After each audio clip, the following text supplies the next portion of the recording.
রিফান ভাইয়া, আপনি কিভাবে এখানে আসলেন? আপনি বললেন আপনার কি একটা কাজ আছে, সেই জন্য পরে আসবেন। আর রুমটা তো তালা মারা ছিল, তাহলে কিভাবে প্রবেশ করলেন? শুধুমাত্র দরজা দিয়ে প্রবেশ করা যায়, এটা একটা ভুল ধারণা। এগুলো নিয়ে তোমার না ভাবলেও চলবে। এতদিন এই রুমে আমি থাকতাম, এখন থেকে তুমি থাকবে। আমি অন্য কোথাও থাকবো। রিফান ভাইয়ের কথা শুনে আমি বললাম, আপনি কি একটু নর্মালি কথা বলতে পারেন না? সব কথার ভিতরে রহস্য লুকিয়ে থাকে। আপনি আসলে কে বলুন তো? রিফান বলল, আমি একজন সাধারণ মানুষ, আমাকে বেশি গভীর থেকে জানতে যেও না, তুমি নিজেকে হারিয়ে ফেলবে। এখন মূল কথায় আসি। সেলিম চাচা তোমাকে সাজে যেতে নিষেধ করছে, তাই না? আমি হাফ ছেড়ে রুমের কোনায় একটা চেয়ার নিয়ে বসে পড়লাম। হ্যাঁ, উনি আমাকে বারবার এটা নিষেধ করছেন, আর আমার তো সাজে যাওয়ার দরকার নেই, তাই মেনে নিয়েছি। রিফান ভাইয়া একটু কর্কশ সুরে বলল, তুমি সাজে যাবে, তবে এখন না, আমি যখন বলবো তখন যাবে। তোমাকে আমার জন্য একটা কাজ করতে হবে সঠিক সময়ে। আমি বললাম, কি কাজ করতে হবে ভাইয়া? আর আপনি হঠাৎ করে এভাবে কথা বলছেন কেন? আপনার মা কি ছোটবেলায় আপনাকে মধু খাওয়াইনি? আমি এভাবে কথা বলি। আর আমার মাকে আমি কোনোদিন দেখিনি। 5 বছর আগে বাবাও আমাকে এখানে একা ফেলে চলে গিয়েছে, কিন্তু আমি এখান থেকে যেতে পারছি না। আমি বললাম, ভাইয়া প্লিজ, রহস্যময় একটা কথা বলে আমাকে আর বই দেখেন না, আপনি এখন যান, আমি ফ্রেশ হয়ে বিশ্রাম নিব। রিফান বলল, ঠিক আছে, তুমি ফ্রেশ হতে যাও, আমি চলে যাচ্ছি, তবে আবারও আমি আসবো, তোমাকে আমার কাজটা করে দিতে হবে। এই বলে হাসতে হাসতে চলে গেল সে। আমি তাড়াতাড়ি দরজা বন্ধ করে গোপন পথ খুঁজতে লাগলাম। নিশ্চয়ই এই রুমে কোনো গোপন দরজা আছে, না হলে সে কিভাবে আসলো রুমের ভিতরে? দেওয়ালগুলো ভালোভাবে দেখলাম, জানালাগুলো নাড়িয়ে সারিয়ে দেখলাম, কিন্তু কোনো গোপন পথ খুঁজে পেলাম না। এতক্ষণে আমি রুমটার দিকে লক্ষ্য করলাম। খুব সুন্দর পরিপাটি করে সাজানো রুমটা।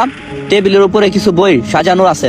আমি বইগুলো নেড়ে ছেড়ে দেখলাম, বেশিরভাগ বই হুমায়ুন আহমেদ স্যারের উপন্যাস।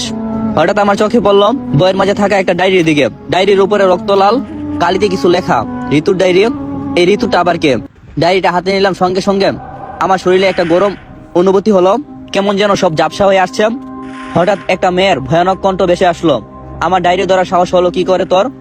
আমি কিছু বুঝে ওঠার আগেই আমার চুলের মুঠি ধরে দেওয়ালের সাথে আমার মাথা বাড়ি দিল কেউ।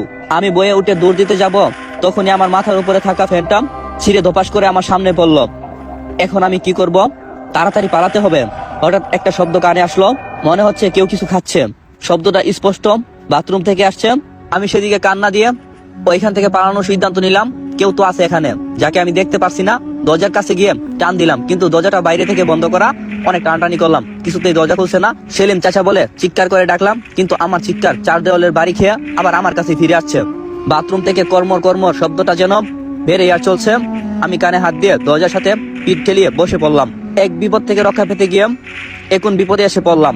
না, আর সহ্য করা যাচ্ছে না। আমি উঠে সাহস করে বাথরুমের দিকে এগিয়ে গেলাম। যত এগিয়ে যাচ্ছি, ততই যেন শব্দটা কমে আসছে।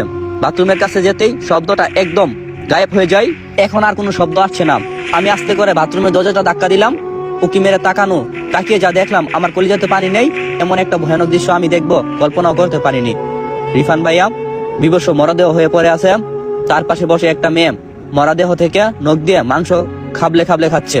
হঠাৎ মেয়েটা খাওয়া বন্ধ করে এদিক ওদিক তাকিয়ে ভয়ানক একটা হাসি দিয়ে আমার দিকে একটু মাংস এগিয়ে দিল। আমি আর সহ্য করতে পারলাম না, মাথা ঘুরিয়ে ফ্লোরে পড়ে গেলাম। জানি না এভাবে কতক্ষণ পড়েছিলাম। যখন হুঁশ ফিরে আসলো, তখন রুমে ঘুরঘুরে অন্ধকার, কিছুই দেখতে পাচ্ছিলাম না আশেপাশে। মাথায় খুব যন্ত্রণা হচ্ছে।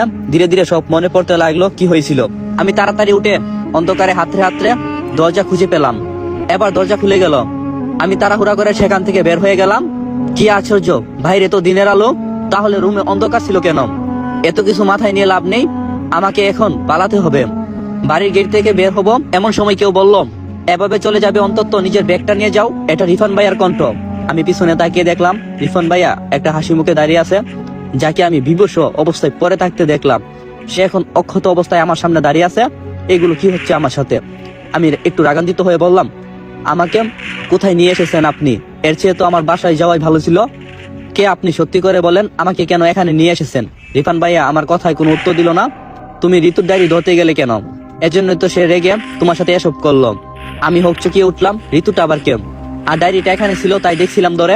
কিসের মধ্যে এনে আমাকে ভাসিয়ে দিলেন? আমি এখনই চলে যাব। এই বলে রুম থেকে চলে গেলাম ব্যাগ নিয়ে। আসতে রিফান ভাইয়া অসহায় দৃষ্টিতে তাকিয়ে আছে। সে কিছু চাই